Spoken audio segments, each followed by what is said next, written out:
दोस्तों, Hindi audio book knowledge में आपका स्वागत है। तो बात करते हैं पुस्तक आपके अचेतन मन की शक्ति से आगे। इस पुस्तक के 14वें अध्याय, अपने इच्छित परिणाम किस तरह प्राप्त करें।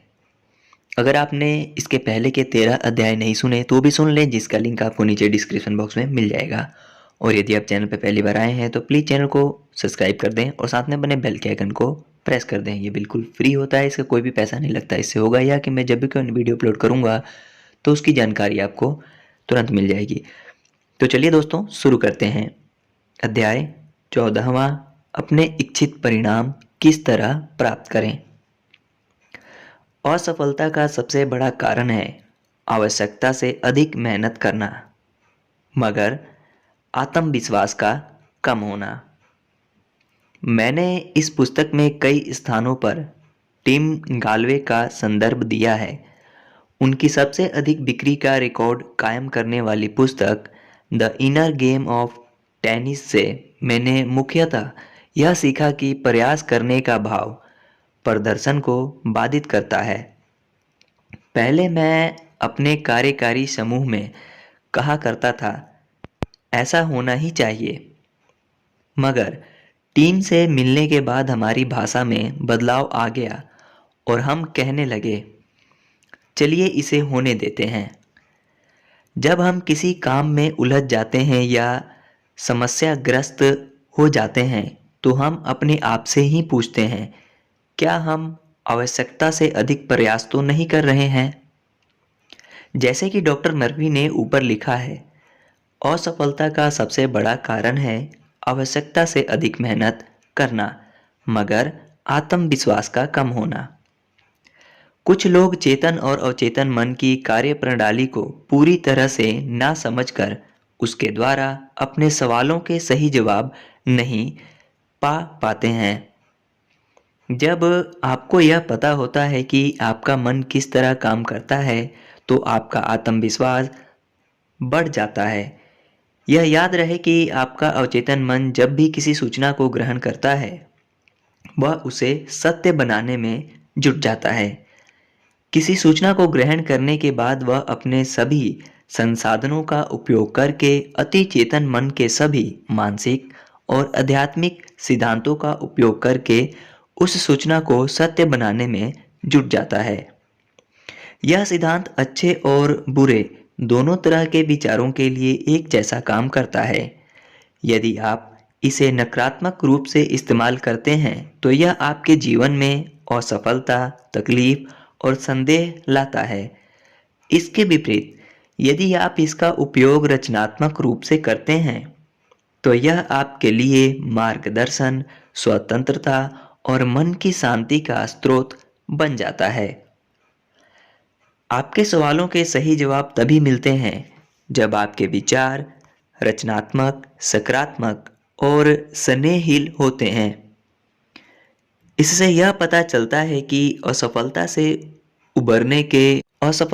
उबरने के लिए और अपने सवालों के सही जवाब पाने के लिए आपको केवल अपने विचारों को व्यवस्थित करना है, उन्हें अपने अवचेतन मन को भेजना है और स्वयं उन विचारों को सत्य रूप में परिणित होते हुए देखना है।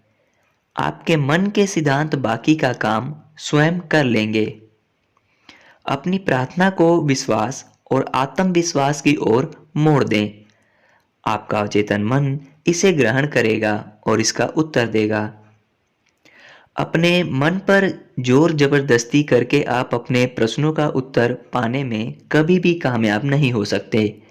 आपका अवचेतन मन जोर जबरदस्ती करने पर किसी प्रश्न का उत्तर नहीं देता। यह केवल आपके विश्वास या चेतन मन के स्वीकार भाव के अनुसार ही काम करता है। अवचेतन मन द्वारा अपने प्रश्नों के उत्तर पाने में आप इसलिए भी असफल होते हैं कि आप अपने आप से इस तरह की बातें कहते हैं, जैसे हालात खराब होते जा रहे हैं, मुझे कभी भी अपने सवालों का उत्तर नहीं मिलेगा, मुझे कोई रास्ता नज़र नहीं आ रहा है, सब बेकार है, मुझे नहीं पता क्या करना है। सब कुछ उल्टा पुल्टा हो गया है आदि। जब आप इस तरह के वक्तव्य देते हैं तो आपको अपने अवचेतन मन से किसी तरह का सहयोग, कोई भी उत्तर नहीं मिलता। यदि आप किसी टैक्सी में बैठें और बैठते ही 5 मिनट के अंदर टैक्सी चालक को ढेर सारे निर्देश देने लगें तो चालक भ्रमित हो जाएगा और यह भी हो सकता है कि वह आपको कहीं भी ले जाने से मना कर दे। ऐसा ही कुछ घटता है जब आप अपने अति चेतन मन के साथ काम करते हैं। आपके मन में आ रहे हर विचार का स्पष्ट होना जरूरी है। आपको इस निष्कर्ष पर पहुंचना होगा कि इस समस्या का कोई समाधान अवश्य है। आपके अति चेतन मन की असीम शक्ति ही इसका समाधान या उत्तर जानती है। जब आप इस निष्कर्ष पर आ जाते हैं तो आपका मन इसके लिए तैयार हो जाता है और आपके विचारों के अनुसार ही आपको उत्तर मिलता है। यह आसान है।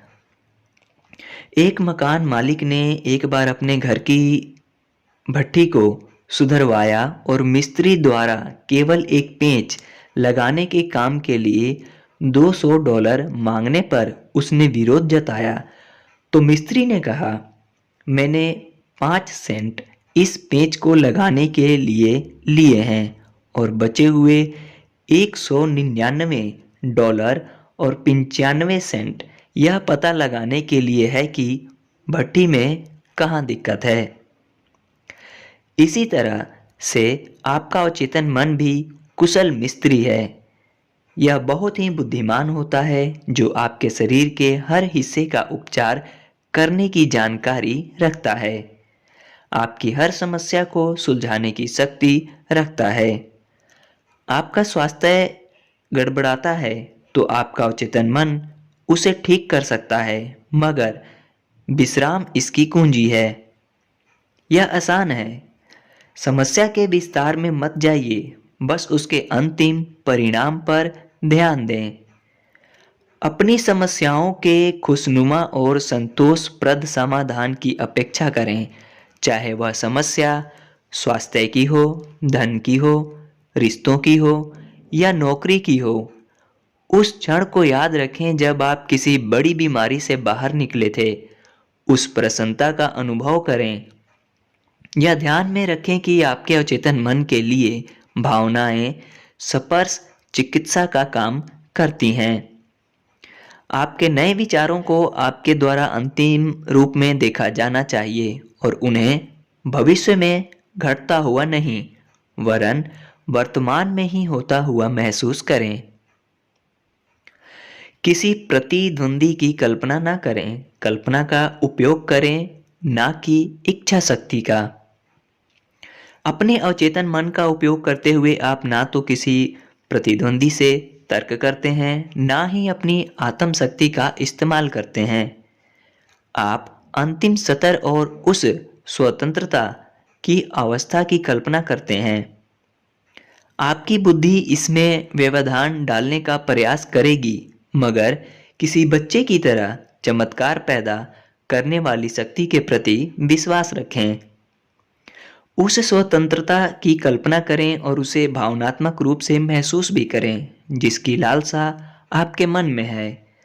प्रक्रिया के रास्ते में आ रहे सारे व्यवधान हटा दें। सबसे सरल रास्ता ही सबसे अच्छा होता है। विपरीत प्रयास का सिद्धांत। आप जो चाहते हैं उसके विपरीत क्यों घटता है।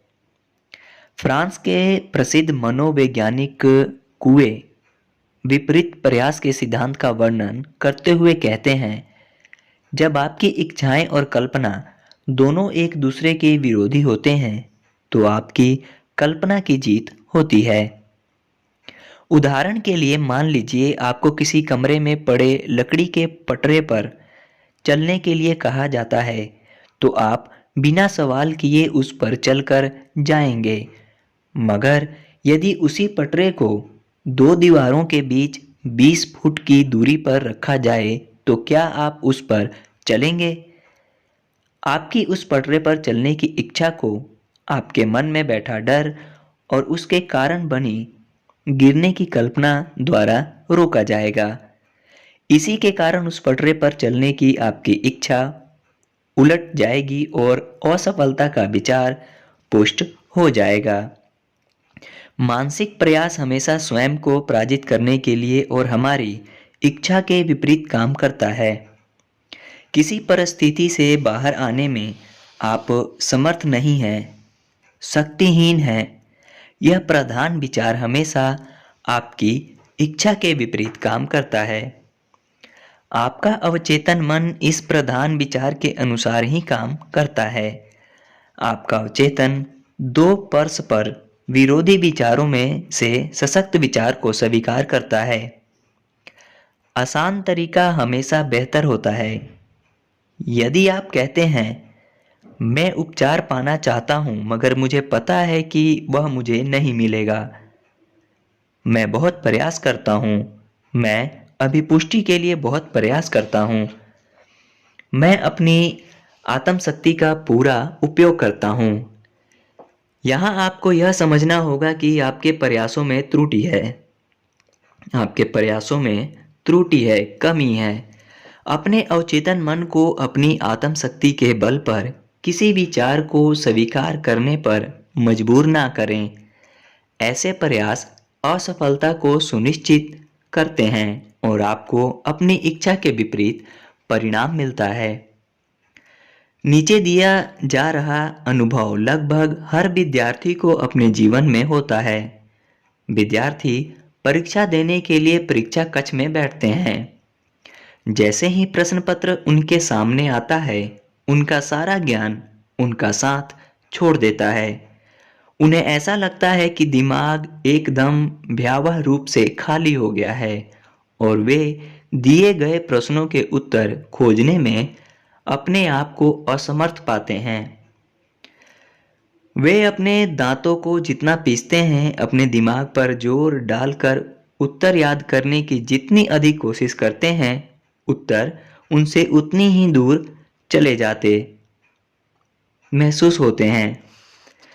मगर जब वे परीक्षा कक्ष से बाहर निकल जाते हैं और मानसिक तनाव कम हो जाता है, उस समय अचानक सारे प्रश्नों के उत्तर उनके दिमाग में अपने आप आने लगते हैं।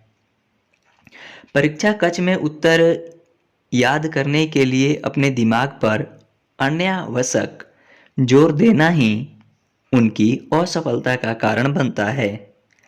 यह विपरीत प्रयास के सिद्धांत का एक उदाहरण है जिसमें आप अपनी इच्छा के विपरीत परिणाम प्राप्त करते हैं।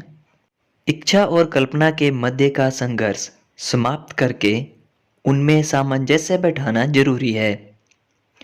मानसिक शक्तियों का उपयोग करने का अर्थ ही यह मान लेना है कि यहाँ विरोधाभास है। जब आपका मन किसी समस्या से बाहर निकलने पर ध्यान केंद्रित करता है तो यह किसी तरह की रुकावटों पर ध्यान नहीं देता, और जब आपके दोनों पक्षों में किसी तरह का विरोधाभास नहीं रहता तो आपके प्रश्नों के उत्तर आपको मिलते हैं। ये दो पक्ष आप और आपकी इच्छा हो सकते हैं, आपके विचार और भावनाएं हो सकते हैं, आपकी इच्छा और कल्पना हो सकते हैं। अपनी इच्छा और कल्पना के बीच संघर्ष को कम करने के लिए आप अपने आप को उनिंदी अवस्था में लाते हैं जहां सभी क्रियाएं एकदम धीमी हो जाती हैं। उनिंदी अवस्था में चेतन मन लगभग निष्क्रिय हो जाता है और अवचेतन मन सक्रिय रहता है। अपने अवचेतन मन को कोई सूचना देने का सबसे बढ़िया समय सोने से पहले का होता है। इसका कारण यह है कि अवचेतन मन की सूचनाओं को ग्रहण करने की या उनके स्पष्टीकरण की गति सोते समय और सोकर उठने के बाद सबसे अधिक होती है। इस समय चेतन मन में उपस्थित नकारात्मक विचार और कल्पनाएं जो अवचेतन मन को प्रभावित करती हैं और आपकी इच्छा के पूर्ण होने में बाधा डालती हैं, मौजूद नहीं होते। इस समय जब आप अपनी इच्छा के अनुसार अंतिम परिणाम की कल्पना करते हुए उसके साथ भावनात्मक रूप से जुड़ते हैं तो आपका अवचेतन मन इसे ज्यों का त्यों ग्रहण करता है और उसे सत्य बनाने में जुट जाता है। कई महान लोग अपनी समस्याओं और दुविधाओं को हल करने के लिए संतुलित, निर्देशित और अनुशासित कल्पना का ही सहारा लेते हैं। यह जानते हुए कि वे अपनी कल्पना में जो देखेंगे और उसे सत्य मानते हुए उसके साथ भावनात्मक जुड़ाव महसूस करेंगे, वह सच होकर ही रहेगा। ध्यान रखने योग्य बातें। पहला, मानसिक दबाव या अत्यधिक प्रयास आपकी चिंता और डर को दिखाते हैं और आपके उत्तरों को रोकते हैं। सहज रहें, यह आसान है। दूसरा, जब आपका मन शांत है और आपके मन में कोई विचार आता है तो अवचेतन मन उस विचार को समझकर उसे पूरा करने में जुट जाता है। तीसरा है, पारंपरिक तरीकों के बारे में व्यक्तिगत रूप से सोचें और योजना बनाएं। यह जान लें कि हर समस्या का कोई ना कोई समाधान होता है, हर प्रश्न का उत्तर होता है।